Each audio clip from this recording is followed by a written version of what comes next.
Hey there guitar players, it's Anthony here at Cutting Edge Guitar, and in this video today we're going to be moving on now slightly from the last few videos that I've done for you here, where we've been looking at finger independence and warming up ideas that I'm taking all from my high intensity guitar technique book series for you all.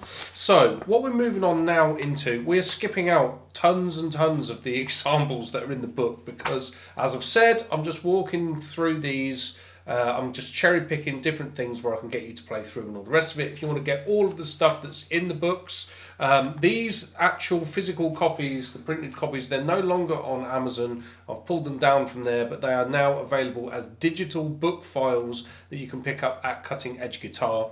Anyway, what I'm moving us on into now is the next chapter, which is essential fretboard knowledge. Now, the first thing that I talk about in the books here, let's talk about what is essential fretboard knowledge and why I did a chapter about that in my books. Effectively, this whole series is all about guitar technique. The thing is, technique just for technique's sake doesn't really... it's not going to do you any favours. Like just how fast you can move your fingers and all that sort of stuff. You're never going to create music just by moving your fingers around and what have you.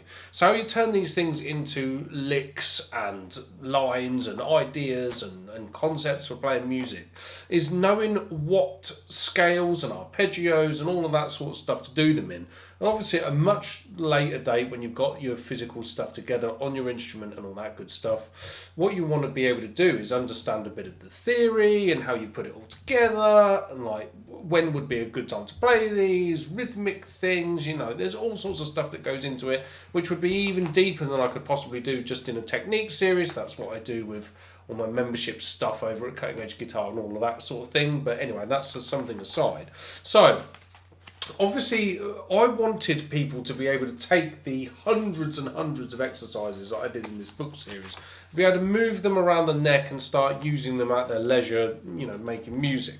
So for this particular volume 1, I'm talking about the caged system.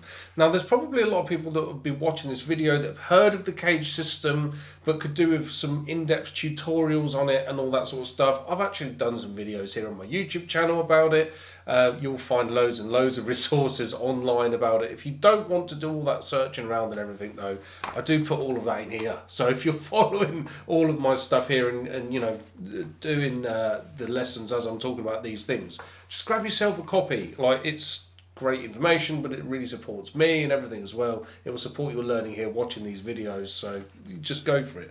I'm not going to go through what the cage system is and everything here just for that reason, but what I'm going to be doing in the play-alongs of this stuff, we're going to be doing this. We're going to be looking at aligning your pentatonic scales with the cage system, which is something I talk about that in my advanced courses over at Cutting Edge Guitar and everything.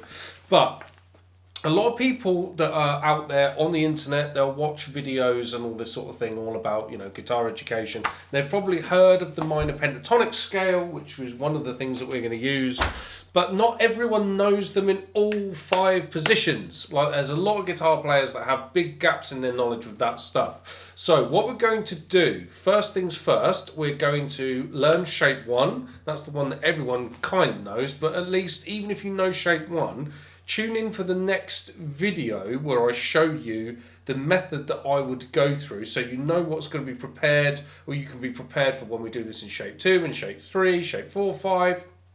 Then what we're going to do, we're going to start linking them, connecting them together so you can play them up and down the entire fretboard, and I shall be doing that as play-alongs and all of that stuff here. So the video for shape 1 and how I play through it all and everything, that will be coming out tomorrow. So make sure you subscribe to the channel, give this video a like and everything to help push this out to the algorithm, to as many guitar players as we can, to try and get as many people playing to a high level as we possibly can, because that is a goal that we'd like to all achieve. But for your good self tomorrow, make sure that you are subscribed and everything so that you see that video as it comes out. When you come over to my channel to watch that video, make sure that you've got your guitar in your hands, make sure that you're plugged in and ready to go, because I want you to play along with me so we can learn that shape 1, and I'll go through the whole process of how we're going to get all of these down. So thanks for tuning in, and I'll see you tomorrow. Take care.